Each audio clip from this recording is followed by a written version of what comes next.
Living Flame number 48, Love me more than these. We read from John chapter 21.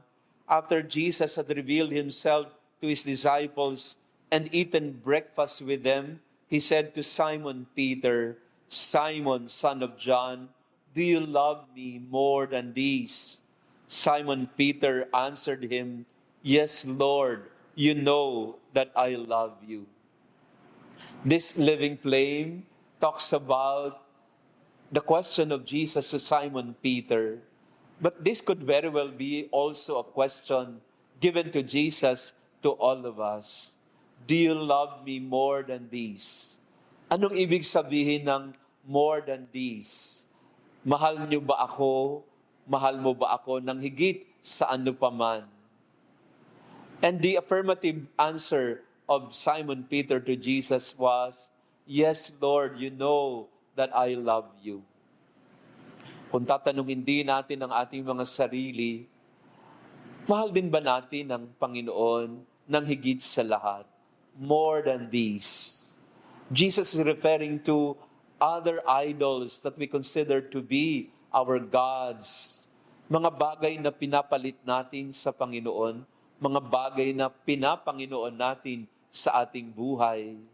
This is not just a loyalty check for Peter. This is also a loyalty check for all of us. Jesus is asking us also, do you love me more than this? Mahal mo ba ako at kaya mo ba akong mahalin ng higit sa lahat? Tayo po ay may kanya-kanyang mga mahal at minamahal. May mga kinahihiligan tayo o kinahuhumalingan, mga bagay na mahalaga sa atin, mga bagay na kumukuha ng ating panahon, ng ating atensyon, ng ating talento at kalakasan. At maraming beses ang mga bagay na ito ay mga bagay na panandalian lamang o para dito sa mundo o sa lupa lamang. Athletes, for example, they love playing the sports that they are good at. At okay din yon. They're passionate about their sport or passionate about their music or craft. There are so many people who are so talented. At mahal nila ang trabaho nila, mahal nila ang ginagawa nila. And they will do everything in their power in order to be good and to be excellent in what they do. Pag atleta ka, practice dito, practice doon, gym dito, gym doon, conditioning of the body here and there, diet dito, diet doon, kasi nga mahalaga sa atin ang ginagawa natin. How we wish we can also be passionate with the things of God. At yun din po madalas ang pinapaalaala ko sa mga may kakayanan, may mga talento na higit pa sa nakakarami. Sila yung mga magaling sa music, magaling sa sports, magaling sa iba't ibang larangan. My challenge to them all the time is, would that you use your talent that God has given you in the first place, not to make a name for yourself, or not to glorify your own pocket or your own reputation, but that you can glorify God and to magnify the name of God in what you do. Nakakainggit po minsan na yung mga gumagawa nito ay hindi po mga Katoliko, na mga artista, mga musikero, o kaya mga atleta.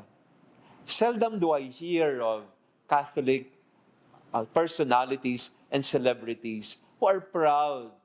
Not proud because they are full of pride, but proud in the sense that they are confident to share and declare to everyone about their love for God, about their submission to God, so that everything that they are and everything that they do is always for the glory of God.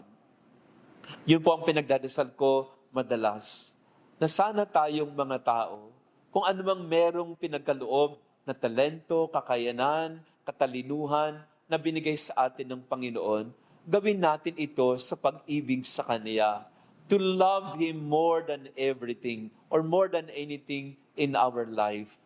Yun yung tanong ni Jesus, can you love me Not just love me in an ordinary sense, but can you love me more than this? Kaya mo ba akong mahalin ng higit sa lahat? Si Pope Leo XIV po, I think by now you know him very well. Napakaganda po lagi ng mga sinasabi niya na ang ating unang misyon bilang mga Kristiyano is to make Jesus Christ known and loved by all. To always proclaim that Jesus is alive, that Christ is with us even today. Ang sabi po ni Pope Leo XIV, madalas, ang ating pong pagiging Kristiyano ay laging nakaugat sa ating kaugnayan kay Kristo, sa ating paglilingkod at pagmamahal sa Kanya. Yung ibang mga bagay, pangalawa na lang po yun.